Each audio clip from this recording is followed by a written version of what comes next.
ప్రేమ, కరుణ, శాంతియుత మార్గాల్లో మానవాళిని నడిపించేందుకే క్రీస్తు జన్మించారని మాచర్ల శాసనసభ్యులు జూలకంటి బ్రహ్మానందరెడ్డి పేర్కొన్నారు.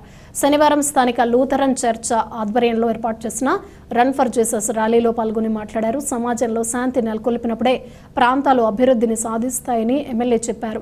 క్రీస్తు బోధనలు ఆచరణీయమని బైబిల్లోని ఒక అధ్యాయాన్ని సందర్భంగా చదివి వినిపించారు. ఈ కార్యక్రమంలో లూథరన్ చర్చ్ సంఘ కాపరులు, పట్టణ తెలుగుదేశం పార్టీ నాయకులు, కార్యకర్తలు పాల్గొన్నారు. దీని ఉద్దేశం ఏంటంటే ఈస్టర్ పండుగలో యేసు ప్రభు సమాధిలో నుంచి తిరిగి లెగవటం. మనుషులు మరణం నుంచి జయించలేరు.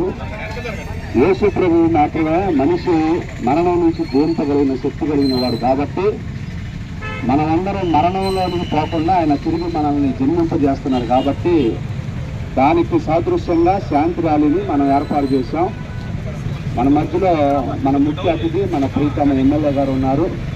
వారు ఈస్టర్ శుభాకాంక్షలతో శాంతి ర్యాలీని వారు శుభాకాంక్షలు తెలియజేసి మనందరికీ సంతోషాన్ని అందిస్తారు.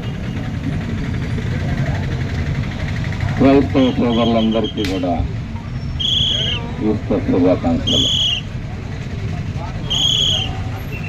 ఈరోజు సంతోషం.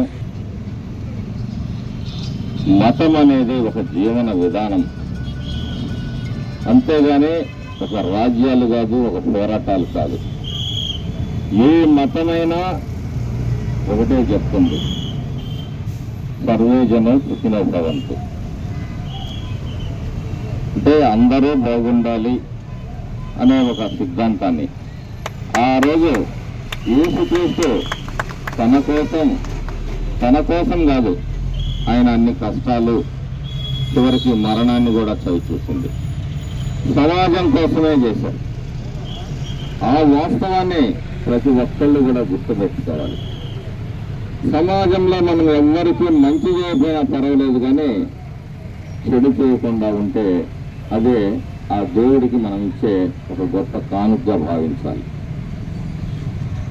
ఈరోజు కాబట్టి క్రైస్తవ సోదరులందరికీ కూడా చెప్తున్నాం, సమాజం భద్రంగా ఉండాలి.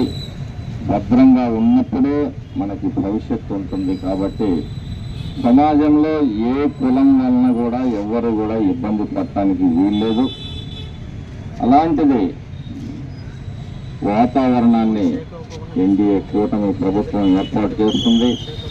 మొన్ననే గౌరవ ముఖ్యమంత్రి గారు మరి గత 7 నెలలుగా మరి క్రైస్తవ హాస్టళ్లకు ఏదైతే బకాయి ఉందో గౌరవ వేతనం మరి వాటిని కూడా రిలీజ్ చేయడం జరిగింది. 30 కోట్ల రూపాయలు.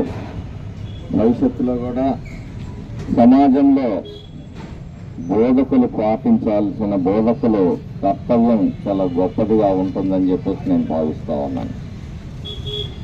మీరు ఇవన్నీ కూడా సమాజానికి ప్రమాదకరమైన అంశాలు. దయచేసి ఎవ్వరూ కూడా మరి ఇద్దరు వ్యక్తుల మధ్య జరిగే సంఘటనని కులాలకి మతాలకి ఆపాదించవద్దని చెప్పేసి మీ అందరినీ కూడా సవినయంగా వేడుకుంటా ఉన్నాను అన్నమాట. మరి క్రైస్తవ సమాజానికి ఎన్డీఏ కూటమి చంద్రబాబు నాయుడు గారు ఎల్లవేళ్ళ అండగా ఉంటారు. రీసెంట్గానే నియోజకవర్గంలో ఎస్సీ వార్డులలో గుర్తించి 40% ఎస్సీ మరి జనాభా ఉన్న ప్రతి వార్డుని గుర్తించండి అని చెప్పేసి వాళ్ళ రోడ్ల పరిస్థితి లేదు.